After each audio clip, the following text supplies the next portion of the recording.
فرمایا لہم قلوب لا یفقہون بہا، اللہ پاک جل شانہ فرماتے ہیں جس کا دل قرآن کریم سمجھنے کا عادی نہیں، لہم قلوب لا یفقہون بہا، جس کا دل قرآن سمجھنے کے لیے تیار نہیں، وَلَهُمْ أَعْيُنٌ لَا يُبْصِرُونَ بِهَا، جس کا کان اللہ کا قرآن سننے کے لیے تیار نہیں،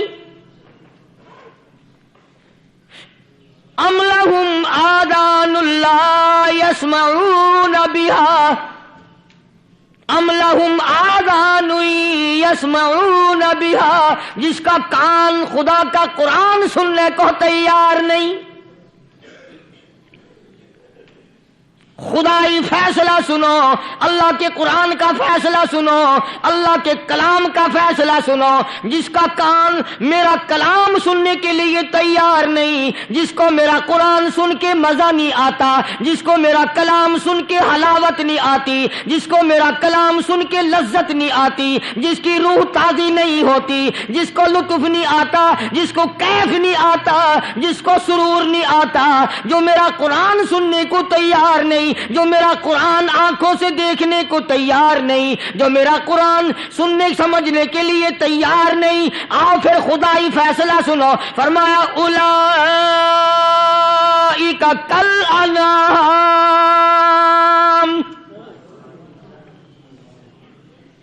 میرا فیصلہ نہیں، کسی پارٹی کا فیصلہ نہیں، کسی فرقے کا نہیں، کسی طبقے کا نہیں، کسی جماعت کا نہیں۔ فرمایا اولئک الانعام، پیدا کرنے والا مالک و خالق کہتا ہے مجھے اپنی کبریائی کی قسم یہ سارے جانور ہیں،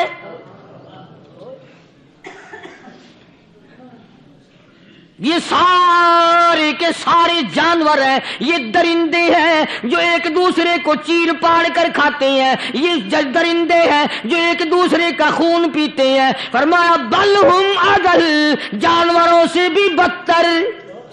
ناظرین کرام، آپ سبھی کا خیر مقدم ہے ہمارے چینل MZ ملتانی بیان پر۔ دوستو، آج کی اس ویڈیو میں ایک بہت ہی خوبصورت بیان لے کر حاضر ہوا ہوں، اس بیان کو ایک بار ضرور سنیں، انشاءاللہ بہت زیادہ فائدہ ہوگا۔ دوستو، آپ کو اگر ہماری یہ ویڈیو پسند آئے تو ہمارے چینل کو سبسکرائب کریں، ویڈیو کو لائک کریں، کمنٹ کریں اور شیئر کریں۔ وَنَشْهَدُ أَنَّ سَيِّدَنَا وَسَنَدَنَا وَنَبِيَّنَا وَشَفِيعَنَا وَهَادِيَنَا وَمُرْشِدَنَا وَمَوْلَانَا مُحَمَّدًا عَبْدُهُ وَرَسُولُهُ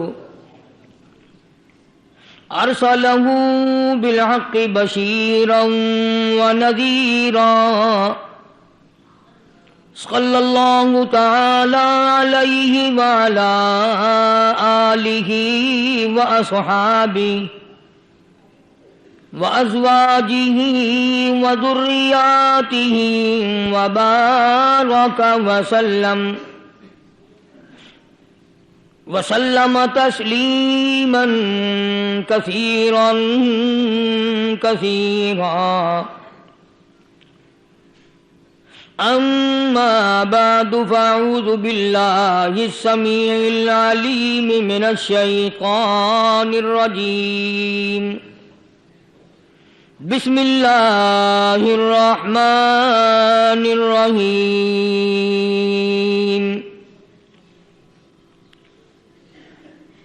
ان الذین قالوا ربنا اللہ ثم استقاموا تتنزل عليهم الملائكة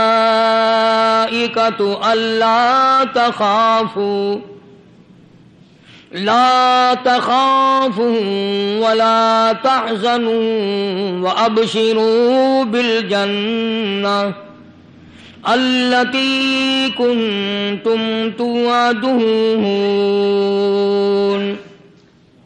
نحن أولياؤكم وَنُبَوِّئُكُمْ فِي الْحَيَاةِ الدُّنْيَا وَفِي الْآخِرَةِ وَلَكُمْ فِيهَا مَا تَشْتَهِي أَنفُسُكُمْ وَلَكُمْ فِيهَا مَا تَدَّعُونَ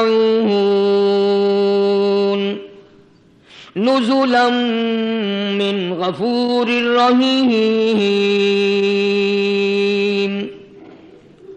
صدق الله مولانا العلي العظيم وبلغنا رسوله النبي الكريم ونحن على ذلك لمن الشاهدين والشاكرين والحمد لله رب العالمين اللهم صل على محمد وعلى آل محمد كما صليت على إبراهيم وعلى آل إبراهيم إنك حميد مجيد اللهم بارك على محمد وعلى آل محمد كما باركت على إبراهيم وعلى آل إبراهيم إنك حميد مجيد. ریکارڈنگ محمد طیب برائے RMC. ملنے کا پتہ طیب اسلامی ریکارڈنگ سینٹر، مدنی جامع مسجد، شارع راشد، بہاولپور روڈ، ملتان. اللہ کے نیک بندے، برگزیدہ بندے، اس کی تابع داری کرنے والے بندے، اس کی مرضیات پر چلنے والے بندے، دنیا کے حوادثات اور تھپیڑوں سے بچ کر اللہ اور اس کے رسول کریم صلی اللہ علیہ وسلم کا ہر وقت ذکر خیر کرنے والے بندے. اصل میں بندے یہی لوگ کہلانے کے حقدار ہیں. میری تیری غلطی ہے کہ ہم اپنے آپ کو بندہ سمجھتے ہیں. بندہ بننا بڑا مشکل ہے. صوبے سندھ سکھر کے علاقے میں حضرت مولانا تاج محمد صاحب امروٹی رحمت اللہ علیہ بہت بڑے بزرگ اور عالم گزرے ہیں. ان کے زمانے کا واقعہ ہے کہ ایک مسجد کا خادم تھا، مسجد کا جھاڑو دینے والا، صفیں بچھانے والا. اس زمانے میں بجلیاں کہاں تھی، مسجد میں پانی بھرنے والا، مسجد کی صفائی کرنے والا، مسجد کا خادم، جس کی آج ہمارے یہاں کوئی حقیقت نہیں، کوئی مقام نہیں. حالانکہ حدیث پاک میں آتا ہے کہ جس کو اللہ پاک اپنے دربار کا خادم بنا لے اسے اور کیا چاہیے.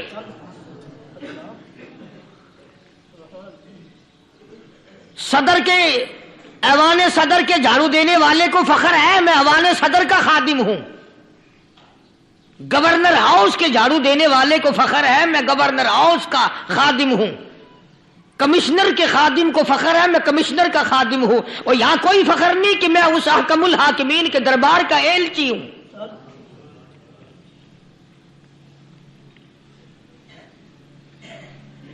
ایسا آدمی جب اللہ کے دربار میں پیش ہوگا اور اللہ پاک پوچھے گا کہ تو دنیا میں کیا کیا کرتا تھا، جواب دے گا الہی اپنے دربار سے پوچھ.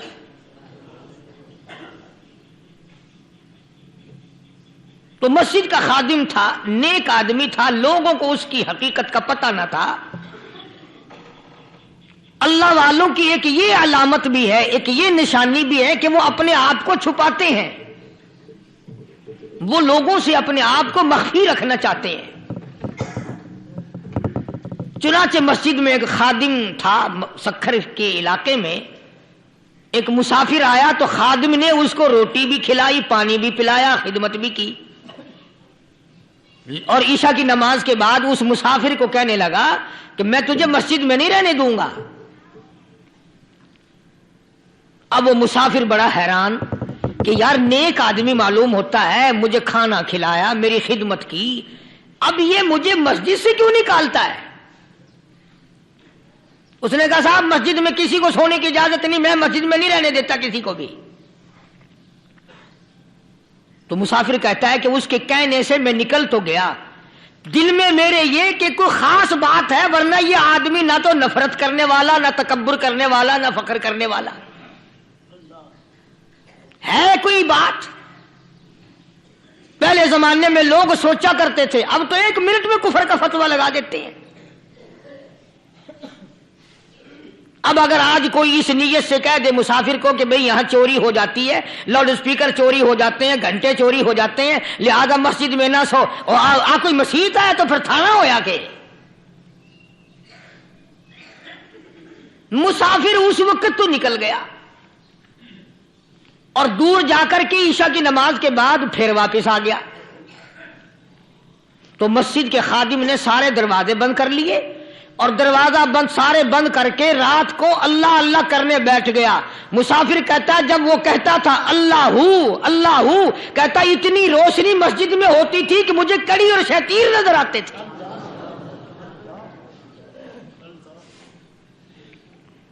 ساری رات وہ نہ سویا۔ یہ جو جھنڈے لگا کے بیٹھے ہیں انہیں کون ولی کہتا ہے؟ ولی کو جھنڈا لگانے کی ضرورت کیا پڑی ہے؟ صبح ہوئی، اذان سے کچھ دیر پہلے اس مسجد کے خادم نے دروازے کھولے، لوگ آ گئے۔ اب اس مسافر نے تو حال دیکھ لیا تھا۔ صبح کی نماز کے بعد کہنے لگا حضرت جی آپ نے چھپانے کی تو بڑی کوشش کی پر میں نے پھر بھی دیکھ لیا، میرے لیے دعا فرماؤ، میرے لیے کوئی دعا فرماؤ۔ چنانچہ اس اللہ والے نے، اس مسجد کے خادم نے، اس ولی نے اس کے لیے دعا کیا کی؟ اللہ تعالیٰ تجھے انسان بنائے، اللہ پاک تجھے آدمی بنائے۔ اب وہ مسافر کہتا ہے کہ کمال ہو گیا، نہ میری دکان کے لیے دعا کی، نہ میرے مکان کے لیے دعا کی، نہ میرے دولت مند ہونے کی دعا کی، نہ میرے جنت میں جانے کی دعا کی، نہ میرے قبر سے عذاب سے بچنے کی دعا کی۔ یہ بھی کوئی دعا کہ اللہ تجھے بندہ بنائے؟ اب کون سا میں گدھا ہوں؟ یہ بھی کوئی میرے مطلب کی دعا کی ہے؟ وہ اللہ والا سمجھ گیا کہ اس نے میری دعا کی قدر نہیں سمجھی۔ مسجد میں بیٹھے تھے، پاس بازار تھا، اس اللہ والے نے اپنی ٹوپی اتار کر اس مسافر کے سر پہ رکھ دی اور کہا ذرا بازار میں جھانک مار جاتی پائی ہو، ذرا جھانکیو بازار میں۔ جب اس نے نظر ڈالی تو لوگ چل رہے ہیں، کوئی گدھے کی شکل، کوئی کتے کی، کوئی خنزیر کی، کوئی بھیڑیے کی، کوئی چتے کی، کوئی لومڑی کی، کوئی گدڑ کی شکل ہے۔ اچھا وہ مسافر بھی سیانا تھا، اس کو خیال آیا کہ میں اپنے آپ کو تو دیکھوں تو گدڑ نظر آیا۔ پھر اس اللہ والے کی دعا کی قدر ہوئی۔ تو اس پر یہ میں نے ذکر کر دی بات، ایک حکایت اللہ والے کی کہ ہم کوئی بندے ہیں۔ اب آپ لوگوں میں سے شانے آدمی یہ کہتے ہوں گے کہ جی تو نے تو بات بنا دی ممبر پہ بیٹھ کے، آدمی نہیں تو اور ہم کیا ہیں؟ آؤ ذرا قرآن کریم سے پوچھیں۔ فرمایا لہم قلوب لا یفقہون بہا، اللہ پاک جل شانہ فرماتے ہیں جس کا دل قرآن کریم سمجھنے کا عادی نہیں، لہم قلوب لا یفقہون بہا، جس کا دل قرآن سمجھنے کے لیے تیار نہیں، وَلَهُمْ أَعْيُنٌ لَا يُبْصِرُونَ بِهَا، جس کا کان اللہ کا قرآن سننے کے لیے تیار نہیں، أَمْ لَهُمْ آذَانٌ لَا يَسْمَعُونَ بِهَا، ام لہم آذان یسمعون بها، جس کا کان خدا کا قرآن سننے کو تیار نہیں۔ خدائی فیصلہ سنو، اللہ کے قرآن کا فیصلہ سنو، اللہ کے کلام کا فیصلہ سنو۔ جس کا کان میرا کلام سننے کے لیے تیار نہیں، جس کو میرا قرآن سن کے مزہ نہیں آتا، جس کو میرا کلام سن کے حلاوت نہیں آتی، جس کو میرا کلام سن کے لذت نہیں آتی، جس کی روح تازی نہیں ہوتی، جس کو لطف نہیں آتا، جس کو کیف نہیں آتا، جس کو سرور نہیں آتا، جو میرا قرآن سننے کو تیار نہیں نہیں، جو میرا قرآن آنکھوں سے دیکھنے کو تیار نہیں، جو میرا قرآن سننے سمجھنے کے لیے تیار نہیں۔ آؤ پھر خدائی فیصلہ سنو، فرمایا اولئک کالانعام۔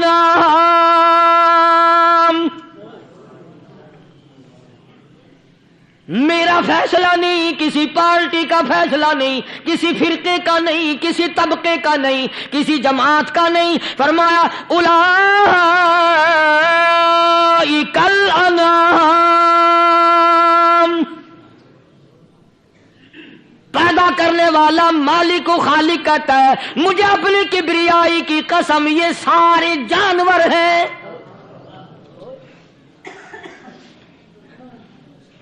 یہ سارے کے سارے جانور ہیں، یہ درندے ہیں جو ایک دوسرے کو چیر پاڑ کر کھاتے ہیں، یہ درندے ہیں جو ایک دوسرے کا خون پیتے ہیں۔ فرمایا بل ہم اضل، جانوروں سے بھی بدتر۔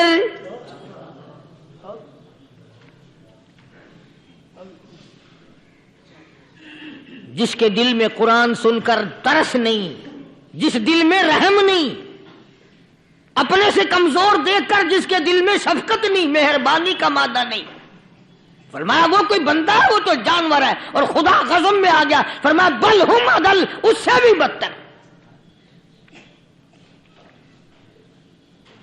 اللہ والے جو ہیں وہ ان خصلتوں کو دور کراتے ہیں، اور وہ آدمی کے مزاج اور دل میں سے ایسی چیزیں نکالتے ہیں جو اس کی بربادی کا ذریعہ بنتا ہے۔ دل کی بیماریوں کا کسی کو فکر نہیں، بخار ہو جائے آپ چڑھ جائے آپ کو پتہ چل جاتا ہے، نزلہ ہو جائے آپ کو پتہ چل جاتا ہے، کھانسی ہو جائے پتہ چل جاتا ہے، دل کی بیماریوں کا کیا پتہ چلے؟ صحابہ اکرام رضوان اللہ تعالی علیہم اجمعین کی جماعت کے اللہ پاک کے محبوب حضرت محمد الرسول اللہ صلی اللہ تعالی علیہ وسلم نے دلوں کی صفائی کی۔ پہلے لوگ جھونپڑیوں میں کچے کوٹھوں میں رہتے تھے، نہ اتنی صفائی تھی نہ اتنی ترقی تھی۔ آج برتنوں کی صفائی دیکھو، کپڑوں کی صفائی دیکھو، مکان کی صفائی دیکھو، رات دن بس اسی دھندے میں لگے ہوئے، سارا دن برتن دھونے سے فرصت نہیں، سارا دن کپڑوں کے بناؤ اور سنوار میں فرصت نہیں۔ تو اللہ والے ایسے موقع پر بڑی عجیب بات کہتے ہیں، وہی مجذوب ہے، مجذوب علی رحمت کہتے ہیں بظاہر تو ہر شے میں بے حد صفائی، بظاہر تو ہر شے میں بے حد صفائی، مگر دل میں ہے گندگی انتہائی۔ بظاہر تو ہر شے میں چہرے کی صفائی، بدن کی صفائی، نہ جانے کتنی قسم کا صابن ہے، نہ جانے کتنی قسم کے پاؤڈر ہیں، نہ جانے کتنی قسم کے شیمپو ہیں، نہ جانے کتنی قسم کے کپڑے ہیں، کیا چال ڈھال ہے، کیا نئے نئے ڈیزائن ہے۔ مجذوب کہتا سب کچھ دیکھ لیا، بظاہر تو ہر شے میں بے حد صفائی، مگر دل میں ہے گندگی انتہائی۔ جس یار کی بیٹھک میں بیٹھ کے کھانا کھایا، جس رشتہ دار کی بیٹھک میں بیٹھ کے کھانا کھایا، اسی کی بہن کو دیکھ کر آبرو پہ ڈاکہ ڈالنے کا پروگرام ہے۔ جس دوست کے گھر میں بیٹھ کے کھانا کھایا، اسی دوست کی بیوی کی عزت لوٹنے کا پروگرام ہے۔ پرانے زمانے میں اب بھی دلی جیسے شہر میں اگر دعوت کی جاتی ہے تو وہاں ایک تشتری میں نمک آتا ہے سب سے پہلے۔ عرب میں بھی دستور تھا پرانے زمانے میں، اگر کوئی دعوت کرتا، کوئی تقریب کرتا، سب سے پہلے نمک آتا تھا۔ ایک ایک انگلی ہر شخص نمک چاٹتا تھا۔ کیا مطلب؟ جس نے نمک چاٹ لیا اب وہ نمک حرامی نہیں بنے گا۔ اس گھر میں چوری کرنا، اس گھر کی آبرو کا غلط تصور لانا، اس گھر کے مال میں خیانت کرنا وہ حرام سمجھتا تھا جس گھر کا میں نے نمک چکھ لیا۔ اور مسلمانوں کی بات نہیں، ہندوؤں کی بھی یہ باتیں تھی۔ مولانا محمد علی صاحب جلندری سب قید رحمت اللہ علیہ فرمایا کرتے تھے کہ ایک سکھ تھا بہت بڑا ڈاکو، مسلمان اور ہندو مل کر اس کو ساتھ ملا کر کے لے گئے کہ یہاں اس گاؤں میں اس پنڈ میں ڈاکہ ڈالیں. سفر کر کے گئے, تکلیف اٹھا کے گئے. اس سکھ ڈاکو نے پوچھ لیا کہ یہ کون سا گاؤں ہے کہ یہ فلانا ہے. اچھا سارے کے سارے یہ تلاش کرو, یہ سوچ بچار کرو, اپنے پنڈ کی, اپنے علاقے کی, کسی مسلمان کی, کسی ہندو کی, کسی سکھ کی, کسی چوڑے چمار کی اس گاؤں میں لڑکی تو نہیں. ہمارے یہاں سے کوئی لڑکی تو شادی ہو کے یہاں نہیں آئی ہوئی. ان ساروں میں سے کہنے لگا کہ ہمارے بھنگی کی لڑکی جمعدار کی یہاں آئی ہوئی ہے. کہنے لگا واپس چلو, بیٹی بیٹی ہے, چاہے بھنگی کی ہو یا نواب کی ہو. ارے کل بیٹی کا ڈولا دیا تھا, آج ڈاکہ ڈال لیں گے, شرم نہیں آئے گی؟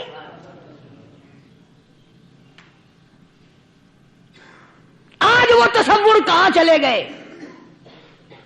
اور ہم سب روتے پھرتے ہیں, سکون نہیں, سکون نہیں, اطمینان نہیں. ارے اطمینان آئے گا کیسے؟ ہمارے دل بے ایمان ہے, نیتیں خراب ہے, آئے گا کہاں سے؟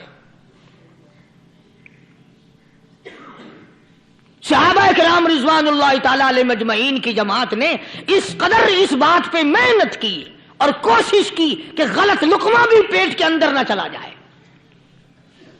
چنانچہ میں علی الاعلان کہتا ہوں, 1,29,000 صحابہ کرام, کالی کملی والے کے دیوانے اور پروانے, حضور کے یار جانثار, حضور کے ساتھ پھاقا کھانے والے, پھاقوں مرنے والے, پتھر کھانے والے, اپنے بچوں کے ٹکڑے ہوتے ہوئے دیکھ کر لا الہ الا اللہ محمد الرسول اللہ کی صدا بلند کرنے والے صحابہ کرام کا یہ حال تھا. پیدل سفر کر کے جاتے تھے یہودی عیسائی, شام نکل گئے, فلسطین نکل گئے, ہندوستان آ گئے, 2 سال لگ جاتے تھے.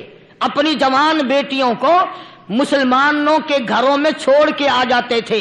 کبھی نگاہ نبوت نے جن کو رنگ دیا تھا, کبھی کسی صحابی پہ ذرہ برابر الزام نہیں لگا.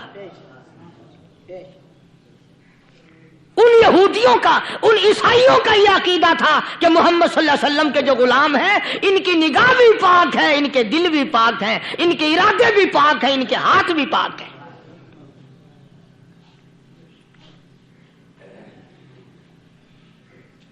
مصر کے گورنر نے, مصر کے جنرل کرنل نے خط لکھا سیدنا فاروق اعظم رضی اللہ تعالی عنہ کی خدمت میں. دور خلافت ہے حضرت فاروق اعظم کا. کیا خط لکھا کہ حضور مجھے کافی وقت گزر گیا ہے اور فلاں علاقے میں آپ کے حکم سے ہم نے جانا ہے اور راستہ صرف ایک ہے اور اس راستے میں جال بچھا دیا گیا.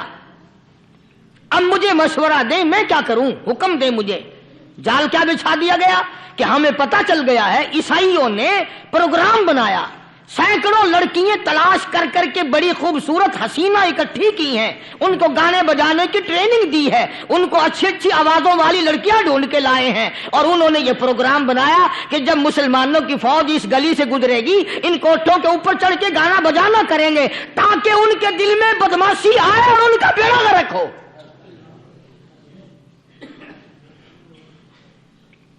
کبھی کافر کا یہ عقیدہ تھا کہ مسلمان کا دل بگڑا تو یہ گیا, اس کی نیت میں خرابی آئی اور یہ تباہ ہوا. جناب فاروق اعظم رضی اللہ تعالیٰ عنہ نے اسے یہ خط نہیں لکھا کہ تو قرآن پڑھا کر, تو نفل پڑھا کر. امیر المومنین خلیفۃ المسلمین سیدنا فاروق اعظم رضی اللہ تعالیٰ عنہ نے اپنے جنرل کرنل کو خط لکھا کہ اس میں لمبی چوڑی فکر کی کوئی بات نہیں, اس میں کوئی پریشانی والی بات نہیں, کوئی سوچو بچار والی بات نہیں. سارے تیری فوج میں, تیری کمان میں مسلمان ہیں, سب کو اکٹھا کر لے, ساروں کو اکٹھا کر کے قرآن کریم کے سورت نور کی 2 آیتیں سنا دے.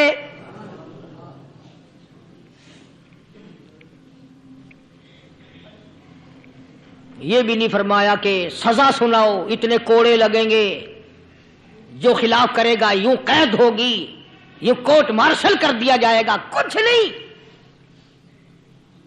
جناب فاروق اعظم رضی اللہ تعالیٰ عنہ کی رائے دیکھو, ان کے خیال میں قرآن کریم میں اتنی بڑی طاقت ہے، اتنی بڑی عظمت ہے، اتنی بڑی کرامت ہے، کلام الہی میں اتنا بڑا شرف ہے، اعلان کر دیا، فرمایا اپنے کرنل کو ساری فوج کو، لشکر کو اکٹھا کر کے قرآن کریم کی فلاں فلاں آیت سنا دے۔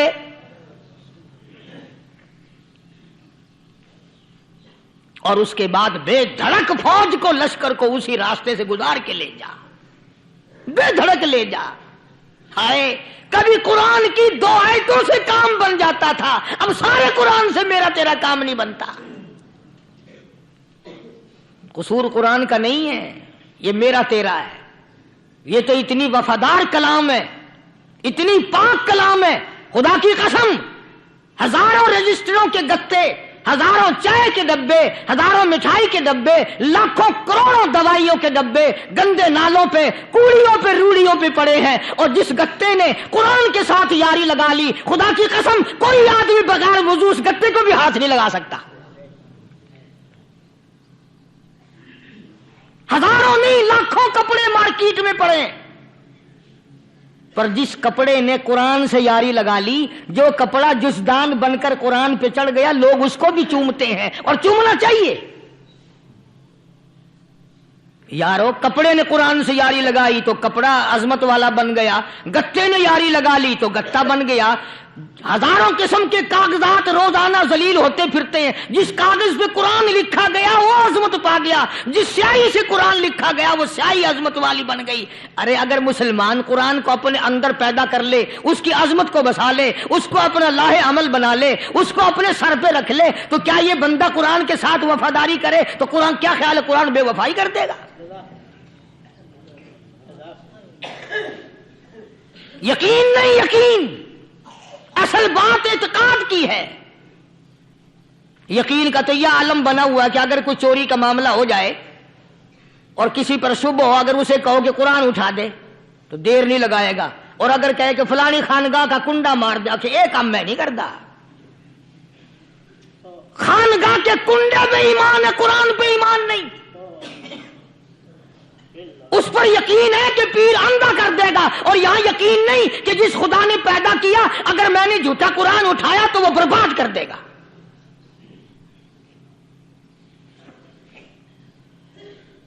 عجیب عجیب لوگ ہیں۔ چنانچہ مصر کے کرنل نے، مصر کے جنرل نے ساری فوج کو اکٹھا کر لیا۔ اس نے بھی یہ بات تو نہیں کہی کہ فاروق اعظم کو دوبارہ خط لکھتا کہ حضرت یہ تو 2 آیتیں آپ نے لکھی، یہ تو سارا قرآن روز پڑھتے ہیں، پر بنے گا کیا؟ جیسے فاروق اعظم کا یقین تھا، فاروق اعظم کی فوج کے کرنل کا بھی یقین ہے، فاروق اعظم کے فوج کے جنرل کا بھی یقین ہے۔ اس نے ساری فوج کو اکٹھا کیا، لشکر کو جمع کیا، اور اس کے بعد کہنے لگا قل للمؤمنین یغضوا من ابصارکم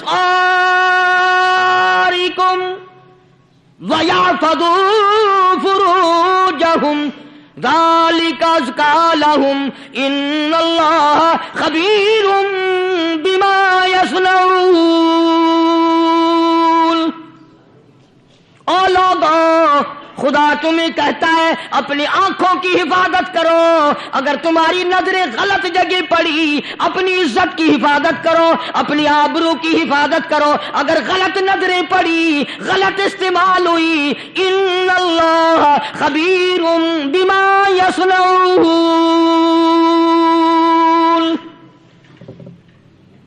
اللہ پاک تمہاری ساتھ ساتھ ہے، وہ ہر چیز کو دیکھتا جائے گا، وہ ہر چیز تمہاری دیکھے گا۔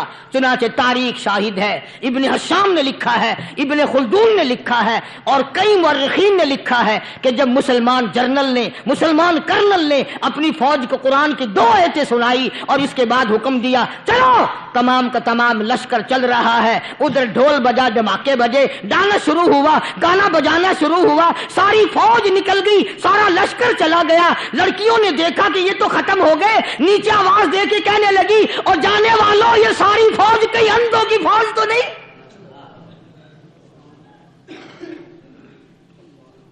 یہ حسن کا نظارہ اور یہ ڈانس اور یہ آواز، ہم ناچ ناچ کے تھک گئی، کوئی سر نہیں اٹھاتا۔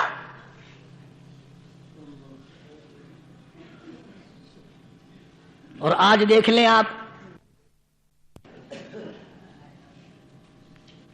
ہر گھر کے اوپر وہ لگا ہوا ہے ایریل، لعنت کا ایریل لگا ہوا ہے، لعنت کا ایریل۔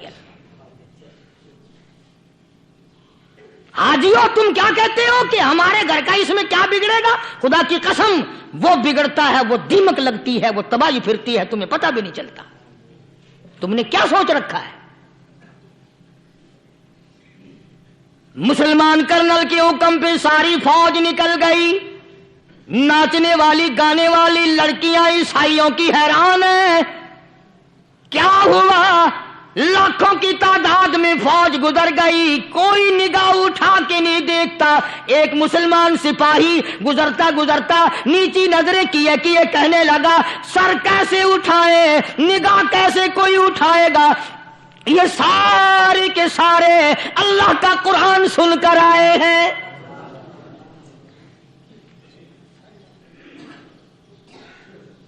کیسے کوئی نگاہ اٹھائے گا؟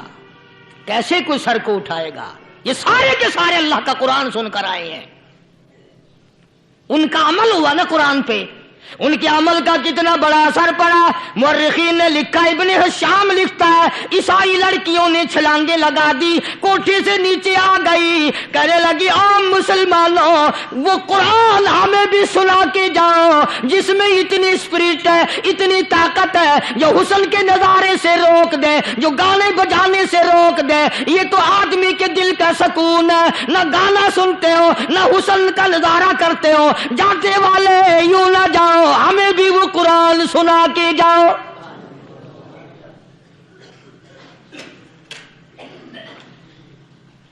اس قرآن میں کتنی بڑی طاقت ہے، وہ کتنی عظمت ہوگی، اس میں اس کلام میں کتنی برکت ہوگی، جس کلام میں یہ تاثیر ہے کہ وہ ایسی ایسی چیزوں سے روک دیتا ہے۔ چنانچہ ایک مسلمان سپاہی چلتا بھی جاتا ہے اور کہنے لگا وَقُلْ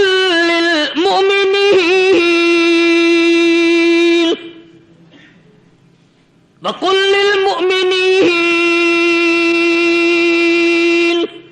قرآن کی آیت پڑھ کے سنائی۔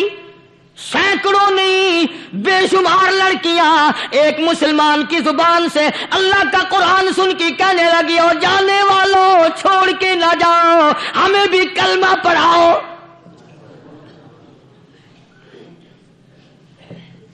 جتنی بھی وہ ناچنے گانے والی تھی تمام کی تمام کلمہ پڑھ کر مسلمان بن گئی۔ اور مورخین نے لکھا ہے آخری دم تک قرآن کی شیدائی اور دیوانی بن کے گزری ہیں۔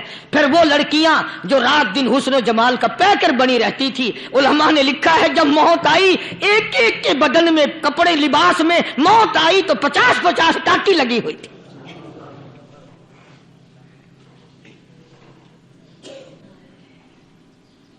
بظاہر تو آج بھی بڑی جھاڑا پنجی ہے، بڑی صفائی ہے، بڑی دوڑ دھوپ ہے۔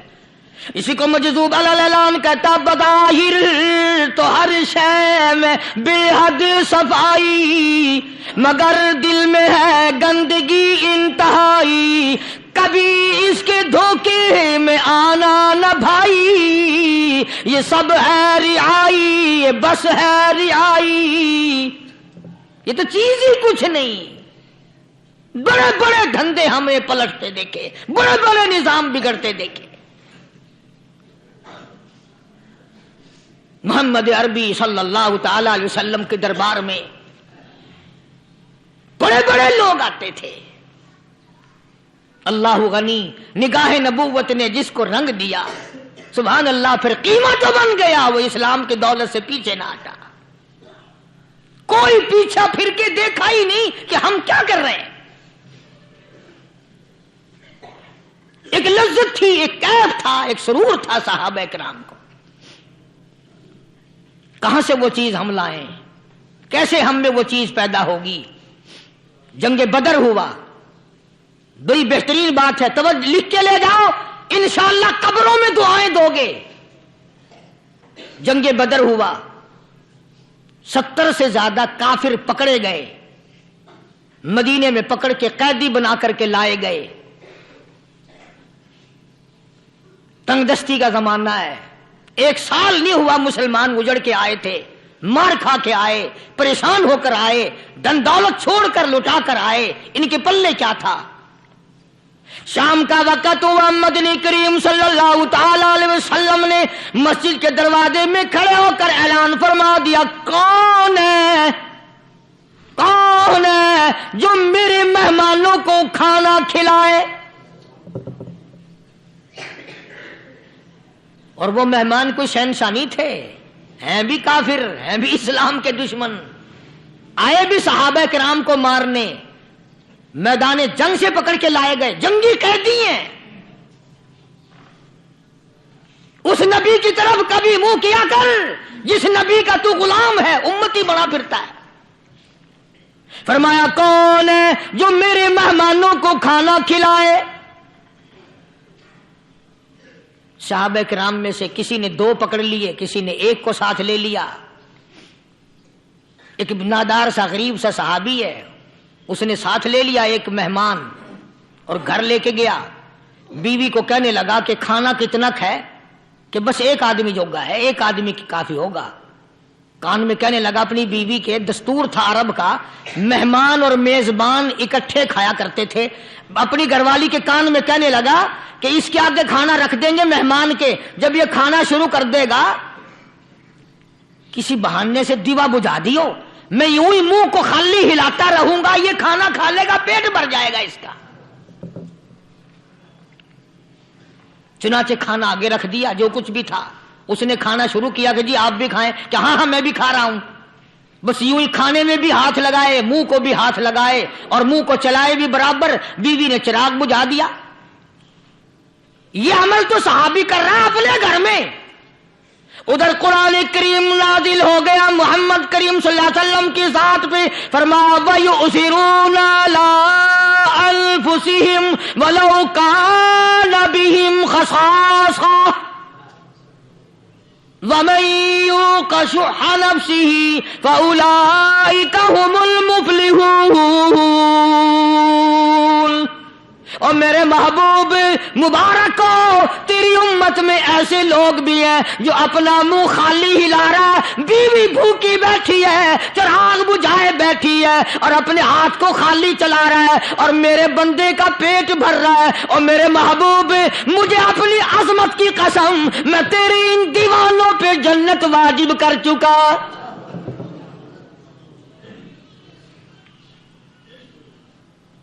اب حضور صلی اللہ علیہ وسلم نے تو ان کو نہیں سکھایا تھا کہ تو جا کے ایسا کرنا, قدرتی مزاج ایسا بنا دیا تھا.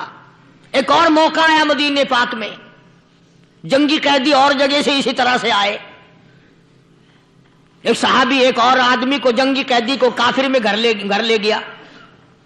بیوی کہنے لگی کہ 1 ہی آدمی کا کھانا ہے بس. انہوں نے کہا اس کو دے دو. وہ کافر جنگی قیدی کہنے لگا جی آپ بھی کھائیں. کہنے لگا بھی بات ہے صاف, 1 آدمی کا کھانا ہے, تو کھانا کھا, میں درخت کے پتے چبا لیتا ہوں. وہ کہنے لگا میں کھاؤں گا پتے. انہوں نے کہا تو رئیس آدمی ہے مکے کا, میں پرانا غریب ہوں, مجھے پتے چبانے کی عادت ہے, تیرے پیٹ میں درد نہ ہو جائے, میں عادی ہوں پتے چبانے کا. اس نے پتے چبا لیے. کافر مسافر اور مہمان جو تھا جنگی قیدی, اس کو کھانا کھلا دیا. دوسرے دن پھر ایسی نوبت آئی, اس نے کہا آپ بھی میرے ساتھ کھانا کھائیں. نے کہا نہیں بھائی تو کھا, میں پتے چبانے کا عادی ہوں. 2 دن تو اس کافر نے کھانا کھا لیا, اور جب تیسرے دن اس کے آگے کھانا آیا, انہوں نے کہا بھائی تو ہی کھا, بس اتنا ہی کھانا ہے, میں تو میاں بیوی ہم تو پتے چبا لیں گے. اور کہنے لگا مدینے والوں, تم خود پتے چباتے ہو, دشمنوں کو کھانا کھلاتے ہو, آج میری بھی ایک شرط ہے, پہلے کلمہ پڑھا پھر کھانا کھلا.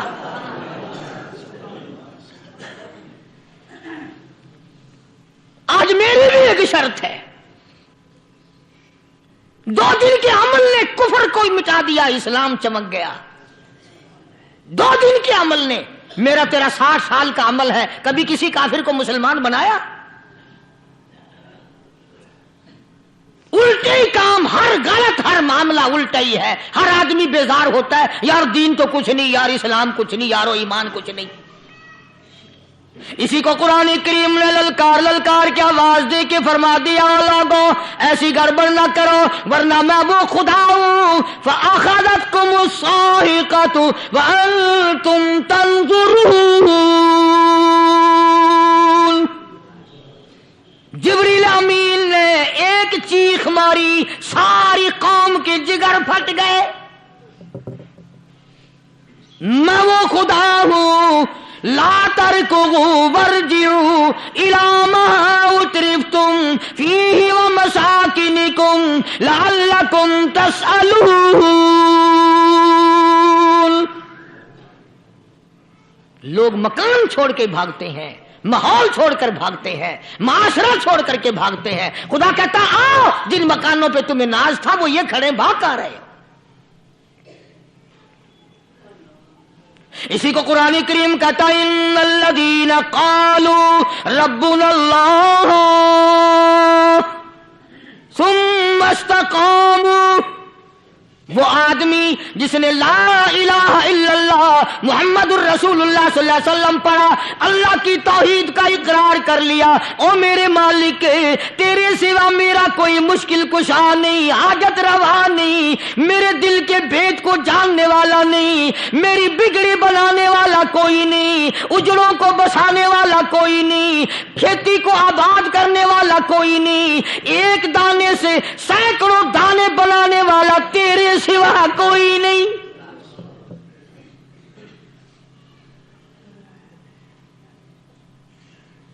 کھیتوں میں جاؤ، کبھی یہ تو سوچو کہ دنیا میں حکومتوں نے کتنے مل لگا رکھے ہیں، چینی کے شکر کے کتنے مل ہیں، کتنے ڈیپو ہیں، پھر بھی قلت ہو جاتی ہے۔ اور یہ اللہ میاں نے کتنا میٹھا کیلے میں، سنترے میں، مالٹے میں، انگور میں، سیب میں، کبھی یہ بھی سنا کہ اللہ میاں کا شوگر مل فلاں علاقے میں لگا ہوا ہے؟ کبھی یہ تو دیکھو کہ یہ قدرت کاملہ کے سوا اور کون پیدا کر رہا ہے؟ فرمایا جس نے اللہ کی توحید کا اقرار کر لیا، محمد عربی صلی اللہ علیہ وسلم کی ختم نبوت کا اقرار کر لیا، خدا کے بعد خدا کوئی نہیں، مصطفیٰ کے بعد نبی کوئی نہیں۔ پھر قرآن نے شرط لگائی ثم استقاموا، پھر اس پر جمع رہے، ڈٹا رہے، یوں نہیں کہ کبھی ادھر لڑک گیا کبھی ادھر لڑک گیا۔ لوگ تو بدل جاتے ہیں، لوگوں کا کیا ہے؟ پچھلے سال کی بات ہے، یہیں مغرب کی نماز کے بعد گرمی کے موسم میں میں یہاں بیٹھا ہوا تھا باہر، آگے شہر کے وہ آدمی وہ کہنے لگے جی ایک کام آئے ہیں۔ میں نے کہا کیا؟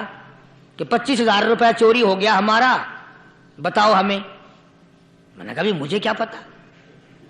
انہوں نے کہا نہیں سارا شہر کہتا ہے کہ قاری نہیں بتا دیتا ہے۔ میں نے کہا اچھا یہ یوں نہیں جانے کا؟ میں نے کہا پھر آدھے لوں گا۔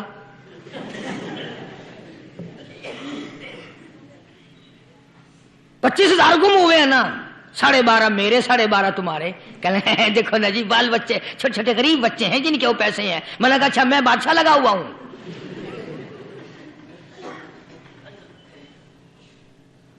انہوں نے کہا جی سودا مہنگا۔ میں نے کہا پھر کہیں اور چلے جاؤ۔ کتنا میں نے سمجھایا نہیں ماننا کہ اگر ہمیں یوں پتہ چل جائے مولویوں کو ولیوں کو تو پھر یہ لاکھوں کروڑوں پولیس والے رکھنے کی ضرورت ہے بھلا؟ اتنی بڑی فوج کا رکھ کر کیا کریں گے ہم؟ اربوں روپیہ فوج کا خرچہ ہے، ایک ولی کو اس بارڈر پہ بٹھا دیں گے، ایک ولی کو اس بارڈر پہ بٹھا دیں گے، پھر ہم بڑھانا دیں گے اولیاء کرام رجمت۔ ذہنیت ماری گئی، سمجھ نہیں پاتے، دین کے قریب نہیں آتے لوگ، سمجھتے نہیں۔ فرمایا ثم استقاموا تتنزل علیہم الملائکۃ الا تخافوا ولا تحزنوا وابشروا بالجنہ التی کنتم توعدون۔ قرآن کہتا ادھر ولی کی موت آتی ہے، ایسا آدمی جو اپنے کلمے پہ جمع رہے، شرک و بدعت کی لعنت سے بچے، کفر و نفاق سے بچے، ادھر موت آتی ہے، ادھر فرشتے کہتے ہیں گھبرانا، غم نہ کر، بہشت کے دروازے تیرے لیے سارے کھلے ہوئے۔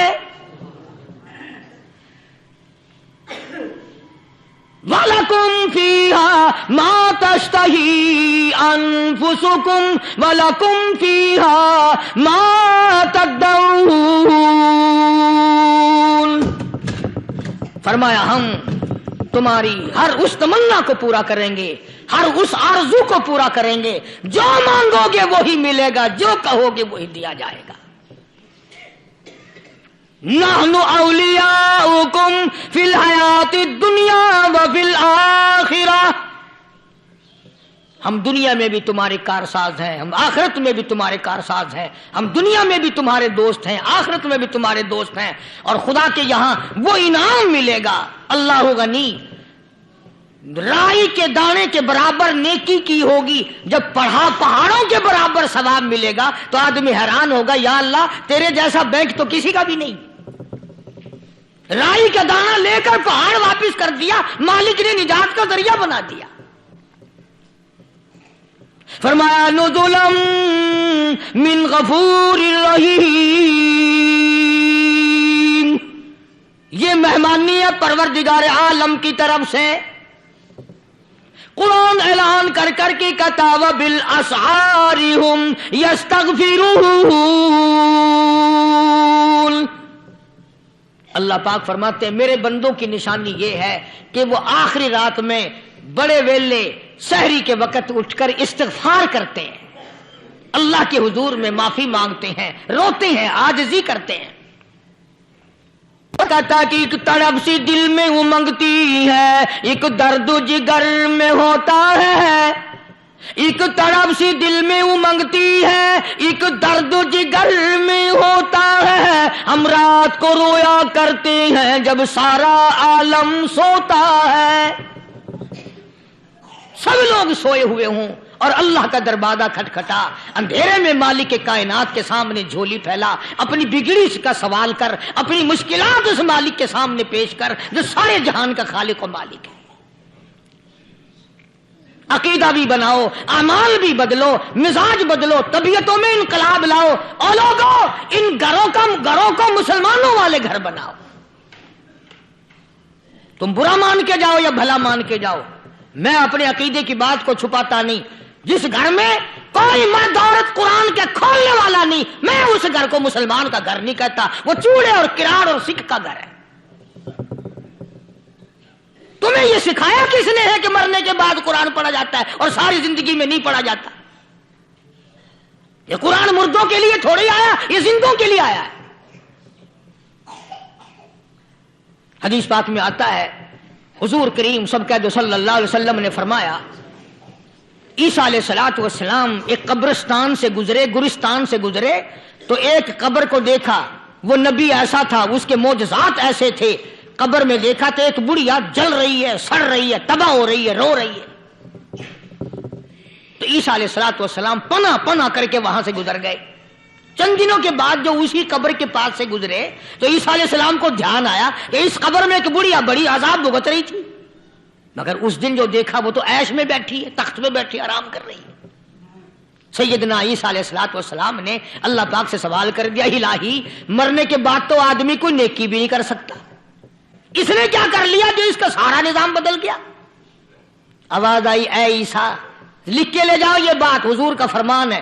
فرمایا اے عیسیٰ، اس مائی کے چھوٹے سے پوتے نے استاد کے پاس جا کر کے پڑھا بسم اللہ الرحمن الرحیم، اس ننھے سے منہ سے، چھوٹے سے منہ سے جب یہ لفظ نکلا اے اللہ تو بڑا مہربان ہے، تو بڑا کریم ہے، عیسیٰ چھوٹے سے منہ سے جب نکلا، وہ تو معصوم تھا، اس کے منہ سے جب نکلا نا کہ میں بڑا مہربان ہوں، میں نے اس معصوم بچے کے صدقے میں اس کی دادی پہ کرم کر دیا۔ اس کے نام میں بڑی برکتیں ہیں، اس اللہ کا نام لینے میں بڑی برکتیں ہیں۔ گڑ میں مٹھاس ہے، اللہ کے نام میں مٹھاس نہیں۔ ٹافیوں میں مٹھاس ہے، اللہ کے نام میں مٹھاس نہیں۔ تم نے چکھ کے نہیں دیکھا. اگر تم چکھ لو خدا کی قسم دنیا کی کوئی چیز اچھی نہ لگے اللہ کے نام کے مقابلے میں. اللہ پاک مجھے اور آپ سب کو اپنا نام لینے کی توفیق عطا فرمائے, اپنے قرآن کی تلاوت کرنے کی توفیق عطا فرمائے, اور اپنا ذکر اور اپنا فکر اور اپنے شکر کی توفیق عطا فرمائے. اور اللہ پاک ہم سب کو یہ ہمت دے کہ مرتے دم تک ہم قرآن سے یاری کریں, قرآن سے وفاداری کریں. وآخر دعوانا ان الحمدللہ رب العالمین. پچھلے جمعے کی بڑی شاندار کیسٹ جو آپ لوگ خود سن کے گئے تھے, اور بھی سب کیسٹیں ہیں, بڑی اعلیٰ درجے کی اولیاء کرام کی جو بھی بیمار ہے یا اللہ سب کے دکھوں کو دور فرما دے. یا اللہ اپنے محبوب صلی اللہ علیہ وسلم کے صدقے میں سب کی تکلیفوں کو دور فرما, سب کی پریشانیوں کو دور فرما, سب کی نیک تمناؤں کو پورا فرما. یہ جتنے مرد عورت آئے بیٹھے ہیں یا اللہ ان کو قدم قدم پہ نیکیاں اور قبولیت عطا فرما. یا اللہ سب کے کاروبار میں سب کی فصل میں برکت عطا فرما. یا اللہ سب کی نیکیوں کو اتنا بڑھا کہ ہمارے لیے ذریعہ نجات بن جائیں. یا اللہ ہم سب کے والدین کی مغفرت فرما. میرے حاجی صاحب کے لیے بھی دعا کرو جس کا یہ سارا بوٹا لگایا ہوا, اللہ تعالیٰ اس کی قبر کو جنت کا باغ بنائے. میری والدہ کے لیے بھی, سب کے والدین کے لیے دعا کرو یا اللہ سب کی قبروں کو جنت کا باغ بنائے. جس کے عزیز رشتہ دار اہلیہ بھائی بھتیجے خاندان کے لوگ وسیب کے لوگ جتنے بھی قبروں میں چلے گئے یا اللہ سب کی مغفرت فرما, سب کے گناہوں کو معاف فرما. یا اللہ سب کو اعلی علیین میں جگہ عطا فرما. یا اللہ اس مسجد کے مدرسے کے جتنے لوگ خدمت گزار ہیں مال و جان میں برکت عطا فرما. یا اللہ ان کو اتنا دے کہ ان کے گھر بھر دے. ہاں کوئی ساتھی بتلا رہے ہیں کوکو کولا کا کوئی ساتھی ہے جہاں بھی ہے, اللہ تبارک و تعالیٰ سے کاملہ عطا فرمائے. یا اللہ ان سب کو حج بیت اللہ نصیب فرما, سب کو روزے رسول اللہ صلی اللہ علیہ وسلم کی زیارت نصیب فرما, بے اولاد کو اولاد عطا فرما. یا اللہ ہم سب کی اولاد کو نیک صالح اور نمازی بنا. یا اللہ سب کی اولاد کو ہدایت عطا فرما. یا اللہ ہم سب کے گھروں کو نماز اور قرآن سے آباد فرما, مرتے وقت کلمے اور ایمان والی دولت عطا فرما. یا اللہ ہم سب کی عزت آبرو جان مال اپنی امان اور اپنی حفاظت میں رکھ. یا اللہ ساری امت کی مغفرت فرما, سارے پاکستان پہ کرم اور فضل فرما, ساری مخلوق کے ساتھ یا اللہ رحم کا معاملہ فرما. یا اللہ ہماری دعاؤں کو نہ دیکھ, ہمارے اعمال کو نہ دیکھ, اپنے محبوب صلی اللہ علیہ وسلم کے صدقے میں تمام دعاؤں کو قبول فرما. صلی اللہ علی حبیبہ محمد وعلی آلہ واصحابہ اجمعین برحمتک یا ارحم الراحمین.